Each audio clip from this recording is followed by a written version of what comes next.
Hello, everybody. A special edition of PTN Extra. As you probably noticed, we're not in studio. We're here at the Broyle Center. Just got out of the introductory press conference for the 35th head coach of the Arkansas Razorback football program, Ryan Silverfield. That's Mike Irwin. I'm Evan Camico. Mike, I don't want to waste any more time. What are your thoughts on Silverfield and Hunter Yurachek talking to the media?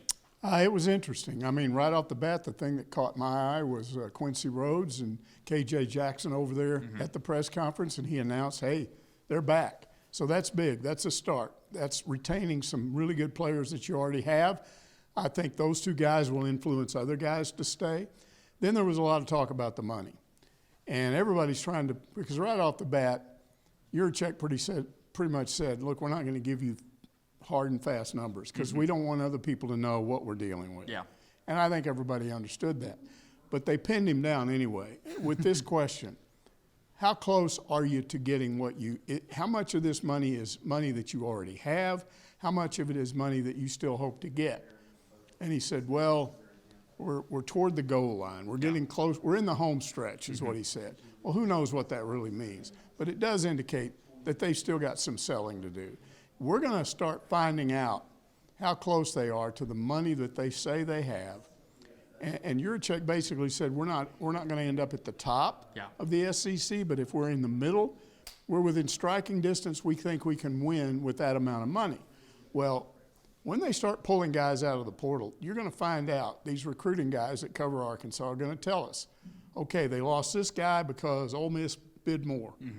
They grabbed this guy away from this school because Arkansas bid more. Yeah. One of those two things is going to happen. And when it's all done, we're going to know how well the money, how much of the money were they able to raise? Yeah. Is it a better situation than Pittman had?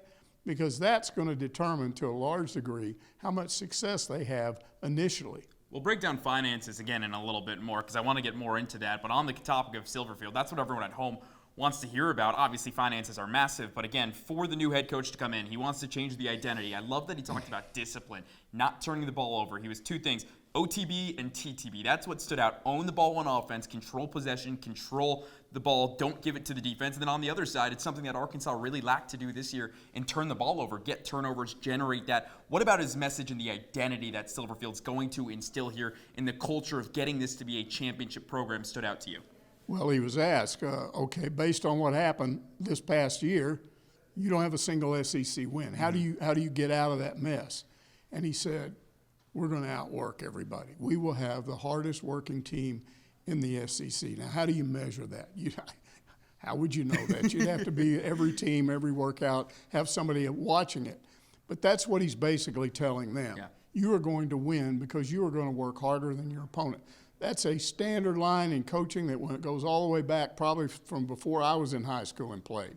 But there's reality and there's just saying it. So is it going to be reality? Well, once again, when they start playing next fall, you will see whether there's some reality to that or if it's just talk. Yeah, absolutely. The just talk is massive. Again, it's going to come down to what he can do on the field. Can he win? But the start is, like we've already mentioned, keeping Quincy Rhodes Jr., keeping KJ Jackson. CJ Brown was there as well, but he didn't commit to anything. I thought that was really interesting. So maybe it was, I'm leaning on coming back, and I'm speculating, leaning on coming back, but wanted to hear what his new head coach or potential new head coach had to say, what the sales pitch was going to be, because that's what it was. Let's be real. Ryan Silverfield probably won the press conference. I think it's safe to say. So it's going to be interesting to see, I think, what happens over the next couple of weeks now as he continues to try to get some of this in-state recruits that he's already done a good job of turning some of the top players from other schools to here in Arkansas. Well, one of the things I like, too, is what happened afterward because he stayed another 30 minutes just talking to individual reporters. Yeah. And he didn't turn anybody away. However long you wanted to talk to him, he'd talk to you. He had his wife right there with him, and then he's talking to somebody else, and then somebody else. He's clearly going out of his way to get to know everybody in the media because he thinks that's important, too. So, but it also suggests to me that he's a people person. Wherever he goes, he wants to meet people, and that's what you have to do here. I don't care if you're the AD, the head coach, assistant coaches. If you represent this football team, you've got to understand something he has mentioned over and over again, and that's this program belongs to the whole state. Yeah. Which that means you don't just sit in a room up here on the hill and manage things. You've got to get out, you got to meet people, you got to let them know, hey, we understand you are part of the program, we're coming to you. We don't just expect you to come to us. He said from the hills of the Ozarks to War Memorial Stadium at Little Rock, that's kind of the vision of the in-state and how important it is all around. And what I loved is when I asked him about getting involved in the community, wanting to give back, having the moment with the fan last night where he's screaming in the guy's face. It was really fun to see. He was like, I wanted to wear overalls and come to this and really embrace the culture. How important is that? Because again, it feels like a bit of a 180 from Sam Pittman, who was definitely a lot more laid back than Ryan Silverfield, where the new head hog is going to get in your face like he did last night with the fans. You know who staged that protest on day one, Sunday? You know who it was? It was students. Now what was going on last night with the students? Totally different story, right? And I promise you, some of those students that were out there protesting were in the crowd going nuts as he's passing out food and doing high fives. And I mean, people were basically saying, if you ever see Sam Pittman do that, no, it wasn't his personality. So, yeah, he's won the students over, and that is huge. Yeah, that's really the core of it. You've got to get the students first. We saw basketball last night, and we'll talk basketball in a little bit on PTN Extra, but we saw when Bud Walton is rocking. It's one of the greatest places. We've seen Razorback Stadium when it's rocking. The Notre Dame game early on in that game, it's one of the best places, and that's the core, I think, for this fan base is the students, getting the students out here. Because you already heard from Hunter Yurachek, at least we did, and if you watched at home the press conference, you've heard it as well, but Ryan Silverfield had a 5-minute conversation with the donor, and the donor's turning around and saying to Hunter, yeah, here's a 7-figure check. Didn't tell us how much money it was, but that just shows you it's at least $1 million. Exactly, but it just shows you the people person, the difference in personality that after a 5-minute conversation, you're getting that amount of money. Yeah, just little details that came out in the press conference, which, you know, you pick up on. So there was a lot to digest here, but still, how long is it till they play the next game? 9 months? Something like that, 9 months or so. That's a long time. You got to do a lot of things between now and then it all comes down to what happens when you play that first game, that second game, that third game, that first SEC game. Yeah. It's a brutal schedule. Yeah, and the schedule, too, to your point, again, you've got to face 9 SEC teams now because that's the way it works. And then on top of that, you also have to go and face Utah, one of the best teams in the Big 12, on the road. So it's not like you're going to come and have any favors done. I think if anything, the schedule's tougher next year. Absolutely. How do you think, though, he'll be able to manage that with kind of the players in this culture he builds before we go to break? Well, he said by challenging them, and by being brutally honest with them and saying, you know what you did last year, and you underachieved. That's how he said he got Quincy Rhodes to come back, because he said, you know you can be better, and we will make you better. So if he convinced all the players on that team that were on this team this year, you come back here and you will be a lot better next year than you were this year. That's how the team gets better. I will say a great way to open the press conference when KJ Jackson, who looked spectacular in that Missouri game, is able to say, yeah, I'm all in. And Quincy Rhodes, everyone knows Quincy Rhodes, the cornerstone of this defense this year, certainly will be next year the cornerstone of that defense. And that's just a really big step on day one, at least to us in the media who day one here with Silverfield. Yeah, I mean, it starts with those players, then it goes to the fans. It's just one and the other. And if you do it right, you bring them both together. Absolutely. Well, Mike Irwin, stick around. Coming up on PTN Extra, we'll talk a little bit more about the finances and a little bit about the SEC coaching search and the entire coaching carousel itself. Stick around. PTN Extra returns right after this. Back here on a special episode of PTN Extra, Evan Kamiko, Mike Irwin here at the Broyle Center. Mike, we've talked a lot about Ryan Silverfield in the first block, but let's turn our attention to Hunter Yurachek and his statements and what he kind of said, because of course he introduced it, but a lot of it had to do with the finances. He wouldn't give specifics, and we've touched on it already, but what did you think about the new and how he backed up kind of the new financial investment that is coming here to this Arkansas football program? Do you buy it? It was vague, very vague. You're just saying we have these new goals and we're meeting these goals, but you're not going to give specific numbers, and he gave an explanation why, but all he would say is they're in the final home stretch of getting that money, so that tells me they don't have it all. So, again, there's a lot still to be done, and the proof will be, honestly, as I've said before, when they start trying to pull players in out of the portal and we know they must have some money or they wouldn't have kept Quincy Rhodes, I guarantee you. That cost them some money. KJ Jackson cost them some money. Flipping those players that were committed to out-of-state schools cost them some money. So they've got money initially. Will that extend into the portal? Because how well they do in the portal will determine how quickly they turn around. And he said, look, I didn't approach this job with Hunter Yurachek saying in 3 years I can have this turned around. He said, we're doing it right away. Yeah, that's really what stood out. And again, in college football today, you can turn around a roster in 1 year. Look at what Indiana did. Look at Arizona State. did. It's absolutely possible that you can do that. But again, at first, you need the money, you need the finances. Were you surprised Hunter Yurachek was vague? We've heard this competitive advantage before. If you're a fan, are you tired of hearing that? Or are you like, okay, like, I'll buy into it again? I'm just guessing here, but I'm guessing that what Hunter Yurachek has already seen and what he probably already knew from doing research about Ryan Silverfield at Memphis, this is a guy that will raise a lot of his own money. In other words, we haven't had a lot of success in getting these boosters to come together and be unified. Well, what if he does that? If he can do that, if he can go talk to these individual boosters and convince them, I'm the guy, I will win, then they're much more likely to give money. And I think it's going to be an easier job because the problem over the last 3 or 4 years is there were some boosters that checked out on Sam Pittman probably along about 2023 at the latest. And you still had him through 24 and 25. Yeah.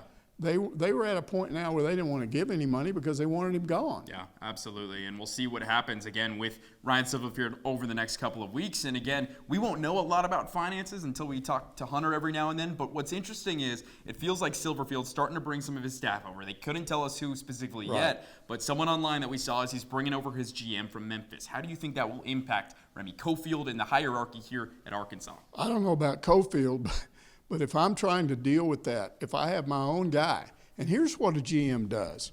So he knows what the budget is. All right, so they're dealing with a kid they want to bring in out of the portal. And they know that school X is offering this kid $600,000. Doesn't matter what position, $600,000. Then you go back to your GM and you say, how do we get $600,000? Can we get $600,000 for this guy? And he looks at the budget and he looks at all the numbers and said, yeah, you can afford that. Or he says no. Yeah. And what we kept being told that was affecting recruiting up till the end of this cycle, and now before you bring in the new coach, they were getting turned down by a lot of in-state kids because the answer was, no, we can't match that, not meet our budget. Remy Cofield was saying, you can't offer this kid $600,000. Yeah. All we can do is $400,000. And there's no question they lost some guys because of that. So initially you've got it, but you've got to keep getting it. And again, I think there's some evidence to suggest that money will go up now. Because look, you've got major companies. You got Fortune 500 companies, a lot more than you have in Lubbock. And they raised $40 million for their football team and turned that from a team that lost to Arkansas in a bowl game last year to a team that's pretty high up in the playoffs this year and a team that I don't think they'll win a national championship, but they're up there. Yeah. So they did that with money. Can Arkansas get that kind of money? I don't know if they can get $40 million. I don't even know if that's the way it's going to work because supposedly NIL is going away or going to be reduced. Yeah. So it's hard to say. But we do know they have to be able to make that revenue sharing goal of $20.5 million for the school. Mike, before we talk about the coaching carousel, anything else that stood out to you about Silverfield's press conference, what Yurachek said before we move on? Again, I liked the fact that he had those players over there. That was impressive. I liked the fact that he could talk numbers some. He couldn't get specific, but he gave an explanation for why he thought they could raise the money. I liked what he did after it was over, going around and meeting with people instead of saying, hey, okay, bye, and he's out the door. Yeah, it feels like he's going to connect on a personal level with us in the media, with the fans already. Again, I just go back to him screaming at a fan last night in the student section, giving out stuff. It's just things that you love to see, especially if you're an Arkansas fan who maybe going into the hire wasn't so high on him per se, because I think there was a lot of backlash that, Arkansas could have got Alex Golish, who's now at Auburn. They could have maybe gone after Lane Kiffin, who's now at LSU. So with the coaching carousel and all of that, I think he's done everything right in this first week, and I'm interested to see how this goes forward. Yeah, there's one more thing I would like to talk to him about at some point in the future because I looked at his background. He did not play college ball. I went to college and roomed with 4 guys that all became career high school football coaches. They're all retired now. But when you don't play college football, most of the time you end up as a high school coach. How did he end up in the NFL and then as a full-blown assistant at the college level and now as a college head coach? Mike Leach did that. He didn't play college ball, and he ended up as a renowned college head coach, but it's very rare. So I want to talk to him about his decision to do that. Why didn't you just go and try to become a junior high coach and then move up to a high school coach? Why did you go to the NFL as some kind of analyst person? Kind of a flunky is what they are. Yeah. And then you work that into an assistant position at a group of 5 school, and then you move up and you become the head coach. So the background would be very interesting. And then I would also like to ask him about this thing that an Arkansas fan found where, I don't know how long ago this was, but he goes into an animal shelter and rescues a dog, and he's there with the dog. I promise you, he won all the dog lovers over because they love that kind of stuff, because I see it constantly on my phone on the internet as dogs being rescued. So that'll be interesting too. Yeah, well, we talk about dogs, not the biggest dog lover in the SEC. Might be now. Lane Kiffin is another one of them. He goes to LSU. Let's talk about the coaching carousel, because it's been a really fun week as we wind down here before we talk a little bit about basketball to close us out. But Mike, it's been a fascinating week in the SEC. You had 6 head coaches come in. Lane Kiffin went from Ole Miss to LSU. Pete Golding, the defensive coordinator there, he goes right into the head coaching role. Will not get the interim tag. He will coach the Rebels in the college football playoff. Ryan Silverfield comes here to Arkansas. Alex Golish goes over to Auburn. You've got, who am I missing? John Summerall to Florida. I believe there is one more that I can't remember off the top of my head. Well, the important thing is that supposedly Yurachek talked to all of those guys during this coaching search. And if he didn't come out and say this, but he did say that the guy he ended up hiring was the first guy he ever talked to. So what does that mean? Does it mean he had his mind on him all along? I don't think so. I think he just talked to him first, and I think he ended up talking to him last. But there are people trying to suggest that they wanted him all along. I don't think that was the case, or I don't think they would have spent so much time talking to everybody else. And I don't think all this Golish stuff a week ago was just baloney. Yeah. So I think there was some stuff there that would indicate he wasn't their first choice. He might have been their last choice. I don't know if we'll ever know for sure. It'll probably come out at some point. But it doesn't really matter because he's here. Yeah. That's the reality of it. And you've got to embrace the head coach that's here again. And what Hunter Yurachek said, they went from 30 candidates to about 9 to 3 to 2 to the head man in charge right now. Mike, anything else before we wrap and talk some basketball after the break? I think that's it. All right, let's go to break really quickly. PTN Extra returns after a word from our sponsors. Closing up shop here on PTN Extra in the Broyles Center. Mike Irwin, Evan Kamiko. Mike, let's talk some basketball. Big game last night. Arkansas taking down Louisville, number 6 team in the country. The first marquee win of the season for the Razorbacks. The first time the Razorbacks under John Calipari defeated an AP top 10 team in the regular season. What do you make of the Hogs' big upset last night? You know, last night I thought in the second half, especially as we got down to the 8-minute mark, I thought they're going to do the same thing they've done in these other games, these other big games at Michigan State. The game against Duke, games in which they almost won the game, but at the end they didn't have what they needed. Yeah. And when that game, how close did it get? I think it got down to 5. Got to 5. I'm thinking they're dead. I did. I thought they were dead. Yeah. And then they found and Cal said after the game, you know what the biggest play of the game was?